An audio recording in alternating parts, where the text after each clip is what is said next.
Very good afternoon and welcome. आप देख रहे हैं आज का बाजार जागरण बिजनेस के डिजिटल प्लेटफॉर्म पे। अगर हम बाजारों की चर्चा करें तो आज एक हरा निशान करीबन 230 अंक ऊपर निफ्टी कामकाज करते हुए। सेंसेक्स में 700 अंकों की अब मजबूती देखने को मिल रही है। बैंक निफ्टी भी करीबन 325 अंक ऊपर कामकाज करते हुए। इंडिया विक्स में भी उछाल देखने को मिल रहा है आज। हालांकि मॉर्निंग में अगर इंडिया विक्स में देखें तो थोड़ा बहुत दबाव था, थोड़ी बहुत गिरावट थी, लेकिन अब एक बार फिर एक उछाल देखने को मिल रहा है। फिर निफ्टी और मिड कैप इंडेक्स भी आज हरे निशान में कामकाज करते हुए। काफी वॉलेटाइल सेशन अगर इस पूरे हफ्ते का हम लेखा जोखा देखें तो एक उतार चढ़ाव भरा सफर रहा है।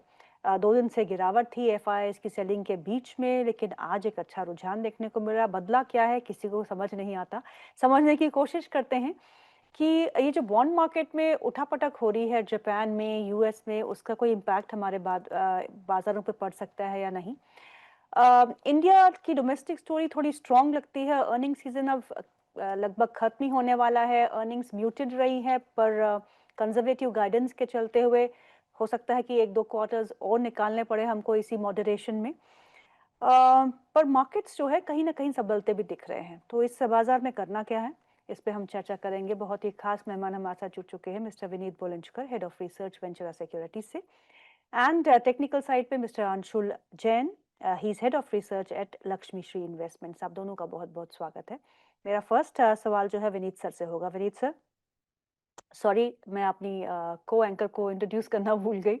मोहिनी भी मेरे साथ स्टूडियो में शामिल है। Vineet sir, thank you so much for taking our time. Vineet sir, what is the story like? I mean बहुत सिचुएशंस बहुत फास्ट बदल रही है। कभी कुछ होता है, कभी कुछ होता है, कभी वॉर होती है, कभी सीज फायर हो जाता है, कभी बॉन्ड मार्केट ऊपर जाता है, यील्ड्स स्ट्रांग हो जाती है। बॉन्ड मार्केट में बिकवाली देखने को मिल रही थी। जापान में कुछ प्रॉब्लम्स चल रही है, यूएस में अपनी प्रॉब्लम्स है, टैरिफ्स को लेके कहीं कुछ समझौता हो जाता है, लेकिन उसके बाद फिजल आउट हो जाता है। Please explain the story and इसमें इंडिया एज अ मार्केट कहाँ खड़ा है? देखिए, क्विकली जियो इकोनॉमिक्स और जियो पॉलिटिक्स समझते हैं वेरी शॉर्ट में। हम्म, सी जो जापानीज मार्केट थी ना, वहां पे बहुत साल तक डिप्रेशन थी, तो people sought yields outside the U U offshore. अभी क्या हो रहा है, उनके उधर इन्फ्लेशन बढ़ रही है तो उनके भी यील्ड्स बढ़ रहे हैं, तो पैसा वापस आ रहा है। तो एक 20 हम्म, साल का जो कैरी फॉरवर्ड ट्रेड था वो अनवाइंड हो रहा है। यूएस इकोनॉमी का आपने देखा है कि लेवरेज है। उधर हम्म, डॉलर इंडेक्स भी 100 के नीचे साइकोलॉजिकल लेवल पे है, 90 की तैयारी कर रहा है। उधर जी, यील्ड्स बढ़ गए हैं। तो जैसे यील्ड्स हम्म, बढ़ गए तो वो सस्टेन हो रहा है। जिस टाइम यील्ड्स बढ़ना बंद हो जाएंगे ना, आप देखोगे कि यील्ड पे असर पड़ेगा। जहां ओके, तक जियो पॉलिटिक्स का सवाल है, उनको कैश फ्लो चाहिए यूएस को। तो Trump is doing a lot of wheeling dealing in the Middle East, equation ji, set करने को देख रहे हैं। और हम्म, फिर आपके जाके कंट्री में 2 डिप्लोमेट की डेथ हो जाती है, इजरायली हम्म, डिप्लोमेट की। राइट, सो दैट एक डिप्लोमेट की डेथ हो जाना एक कंट्री में इज शोइंग यू दैट आपकी जो वर्चस्व है जियो पॉलिटिक्स में वो कम हो चुकी है। और जिस तरह हम्म, से अभी सब लोग इग्नोर कर रहे हैं यूएस के लिए, तो हम्म, वो बढ़ता दिखाई देगा। आप देखोगे कि Europe, African nation, south American nation सब चढ़ के सामने बात करेंगे। तो ओके, ये सब सिचुएशन जब इवॉल्व होती है ना, तो आप देखोगे कि वॉर्स बढ़ते जाएंगे in the world, because powers will keep fighting. The more the dominant player का वर्चस्व कम होता है, तो वो बढ़ता जाएगा। But that is a new normal. So hmm, आपको हमने 22 में जो वॉर देखा, यूक्रेन वाला, वैसी परिस्थिति बहुत जगह बढ़ने वाली है।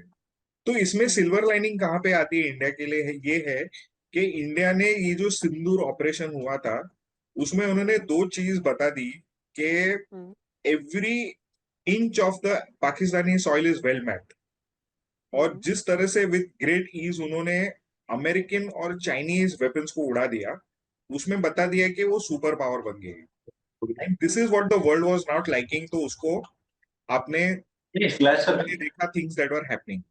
But that hmm, is putting India on a strong footing. और इंडिया इंटरनल इकोनॉमी बढ़ने वाला है, डिफेंस बढ़ने वाले हैं।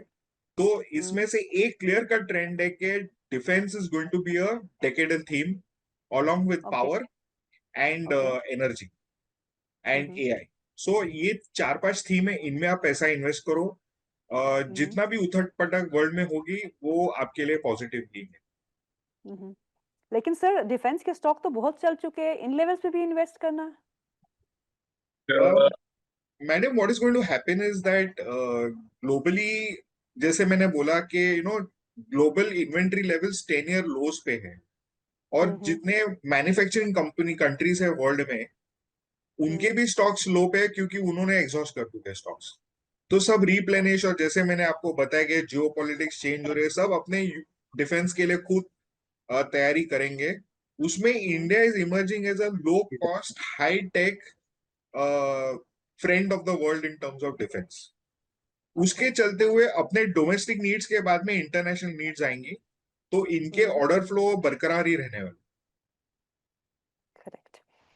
चलिए, अब अंशुल जैन भी हमारे साथ जुड़ चुके हैं। Very good afternoon Anshul ji, and thank you so much for joining in. Anshul ji, हम गिरे भी जबरदस्त, और आज भाग भी रहे हैं जबरदस्त। रिकवरी भी देखने को मिल रही है। क्या लगता है आपको? 24,500 के नीचे कल हम फिसले थे, लेकिन हम बंद हुए 24,600 के ऊपर, और आज हमने छलांग लगाई है, बहुत करीब है हम 24,900 के, 843 के आसपास अभी निफ्टी है। क्या लगता है आपको? नमस्कार, नमस्कार आपके सभी दर्शकों को। क्षमा चाहता हूँ 2 मिनट लेट ज्वाइन करने के लिए। विनीत जी को भी नमस्कार।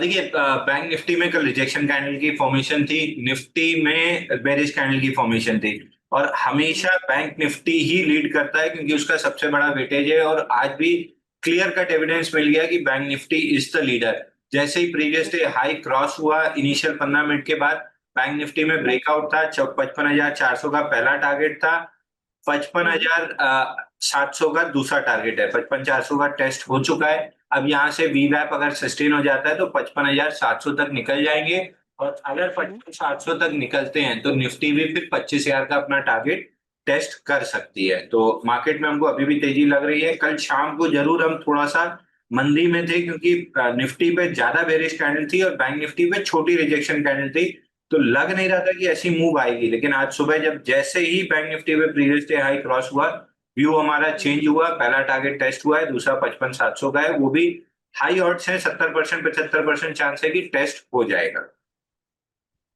Okay. Good afternoon Vineet sir. Vineet sir, आपने बहुत अच्छे से पूरा सिनेरियो एक्सप्लेन कर दिया कि क्या होने वाला है और इसमें हमें कहाँ ध्यान रखना है। आपने थीम्स तो बताई, लेकिन क्या इन थीम्स के अंडर हमें सिर्फ लार्ज कैप्स पर ही ध्यान रखना है, या फिर हम स्मॉल और मिड कैप में जा सकते हैं? और क्या कोई स्टॉक्स भी स्पेसिफिकली आपने कुछ अभी आइडेंटिफाई किए हैं इन थीम्स से रिलेटेड? देखिए, जैसे मैंने कहा डेकेडल थीम है, तो आप across the market caps participate कर सकते हैं। एक एक मोमेंट आता है जब सारे स्टॉक्स एक थीम में से अट्रैक्ट करते हैं, क्योंकि वो market cap, heavy market cap वाले जब बहुत एग्रेसिव हो जाती है उनकी वैल्यूएशन, तो बाकी सब में ट्रिकल डाउन होता रहता है। तो मुझे लगता है अच्छे स्टॉक्स आइडेंटिफाई करके होल्ड कीजिए, और उसमें आपको डेफिनेटली बढ़ोतरी मिलेगी। हमें इलेक्ट्रिफिकेशन स्टोरी में अडानी के जो स्टॉक्स अच्छे लगते हैं, Adani energy solutions, Adani power. अगर आप डिफेंस की बात करें तो हिमाचल फ्यूचरिस्टिक एक स्टॉक है जो काफी गिर चुका है। लास्ट कल उसके रिजल्ट्स आए, बहुत खराब थे, और उन्होंने गाइड किया कि सेकेंड क्वार्टर से उनके डिफेंस के रेवेन्यू किक इन हो जाएंगे। तो वहां पे एक थोड़ा सा कॉन्ट्रा ट्रेड बनता है, बट नॉट विदाउट रिस्क।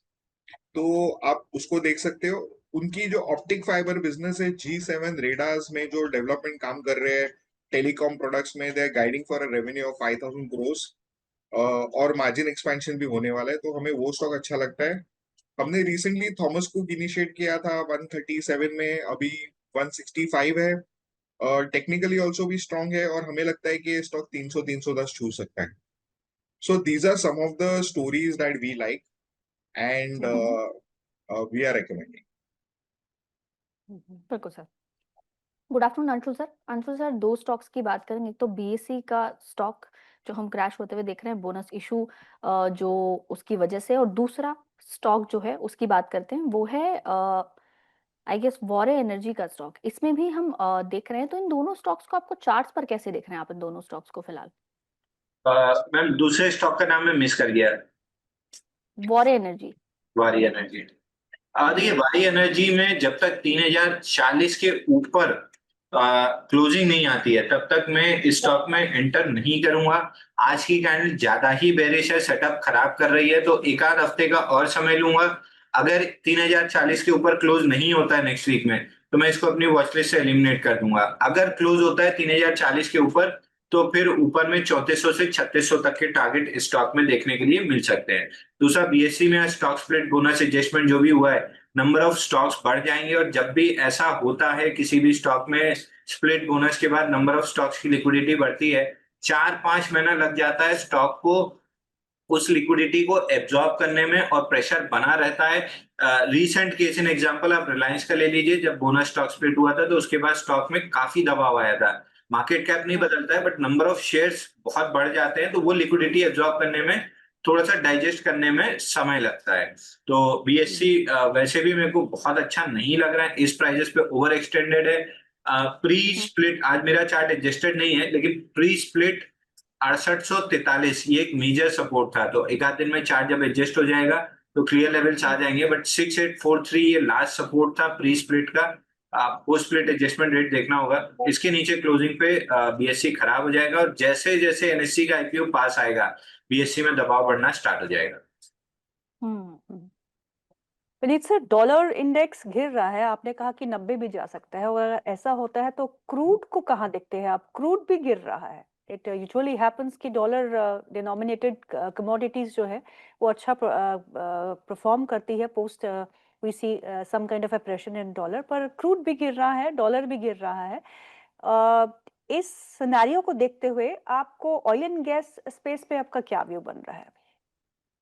तो देखिए, क्रूड का तो ग्लोबल स्लोडाउन है, ग्लट है, और हम सोलर एनर्जी की ओर काफी बढ़ रहे हैं। We are also looking at nuclear energy in a very big way. So what is going to happen is that crude एक नैरो बैंड में ही रहने वाला है। ये है ना, आप, मुझे लगता है, ऐसा मेरा अनुमान है कि सितंबर अक्टूबर के बाद में ही चलेगा क्रूड, अगर उसमें अप साइकिल आती है तो। फिलहाल ये डाउन ट्रेंड में रहने वाला है। और इसका इम्पैक्ट हमारे ओएमसीज पे तो पॉजिटिव पड़ना चाहिए, लेकिन 100%। देखिए, OMCs make money when there is less volatility. अगर आपको पता है ना क्लियर ऊपर जाने वाला है तो भी ओएमसी पैसा बनाएंगे। अगर उठा पटक ज्यादा रहेगी तो ओएमसीज नहीं पैसा बनाएंगे, क्योंकि उनके इन्वेंट्री लेवल्स को मैनेज करने में उनको बहुत तकलीफ होती है। So a steady environment is very bullish for OMCs. All of them will do well. और उसके चलते fertilizer stocks will also do extremely well. Okay. Anshul ji, अगर आपने कहा कि बैंक जो इंडेक्स है उस पर आपकी नजर बनी हुई है, और अगर हम बैंक इंडेक्स को ही देखते हैं, बैंक निफ्टी को देखते हैं, तो वहाँ पे प्राइवेट सेक्टर की आउट परफॉर्मेंस क्लियरली देखने को मिल रही है। Axis bank, Kotak bank, yes bank और एचडीएफसी बैंक सभी एक अच्छे खासे हरे निशान में इस समय कामकाज कर रहे हैं। सो आपकी प्रेफरेंस किस तरफ होगी, प्राइवेट सेक्टर या पीएसयूज? पीएसयूज में भी आज हरा ही निशान देखने को मिल रहा है सभी स्टॉक्स में। देखिए पीएसयू, मैडम पीएसयू तो जब भी आप नाम लेते हैं मेरा मुंह ही बन जाता है, क्योंकि मेरे को स्टॉक बिल्कुल भी नहीं पसंद आते हैं। और जिसमें पीएसयू बैंक तो मैं बिल्कुल मतलब देखना भी नहीं चाहता हूँ, एसबीआई को छोड़ के। एक का भी चार्ट ऐसा नहीं है जिसमें ट्रेडिंग करके पैसा बना लेंगे, फॉरगेट अबाउट इन्वेस्टिंग। तो मैं बिल्कुल कभी इंटरेस्टेड नहीं रहा हूँ, हमेशा मेरा प्रेफरेंस प्राइवेट सेक्टर बैंक्स रहा है, वहीं पे नए हाई बने हैं, आगे भी अगर वेल्थ बननी है तो वहीं बनेगी। आईसीआईसीआई बैंक मेरे को अच्छा लग रहा है, एचडीएफसी बैंक मेरे को अच्छा लग रहा है। एक्सिस बैंक इस समय मैं क्लाइंट्स को रिकमेंड कर रहा हूँ। एक्सिस बैंक में मेरे को तेजी यहाँ से कम 150 रुपए की तेजी दिख रही है। 1240 फिलहाल चला जाएगा, 1240 के ऊपर ब्रेकआउट आता है तो 1400 रुपए तक का मूव मिल सकता है। एक बैंक जो इंटरेस्टिंगली वापस से मेरे रडार पे आया है वो है इंडसइंड बैंक। इंडसइंड बैंक में वीकली चार्ट पे नेगेटिव कैंडल की फॉर्मेशन थी, सब एक्सपेक्ट कर रहे थे कि खराब रिजल्ट आएगा और लंबा इसमें पिटाई होगी, इसने उल्टा कर दिया है। वीक शॉर्ट्स को ट्रैप किया है, बट ट्रैप का पूरा मोमेंटम बनना तब स्टार्ट होगा जब स्विंग हाई क्रॉस होगा। स्विंग हाई है 799 रुपए 70 पैसा, राउंड फिगर 800 पकड़ लीजिए। 800 रुपए निकलते से इंडसइंड बैंक में आउटराइट तेजी प्ले करना चाहिए। ₹20 का ओके स्टॉप लॉस ले लीजिए या ₹25 का। 775 का स्टॉप लॉस बनेगा 800 निकलने के बाद, और टारगेट आपका बनेगा, पहला ही जो टारगेट बनेगा वो वीकली पे मेजर रेजिस्टेंस ₹926.45 पे है, यानी ₹25 के स्टॉप लॉस पे आपको ₹125 की अपसाइड मिलने की पूरी पॉसिबिलिटी है। प्रीएम्प्ट नहीं करना है, ₹800 के ऊपर जब क्लोज कर ले, कंफर्म हो जाए, तभी इंडस्ट्रियल बाई करना है। ओके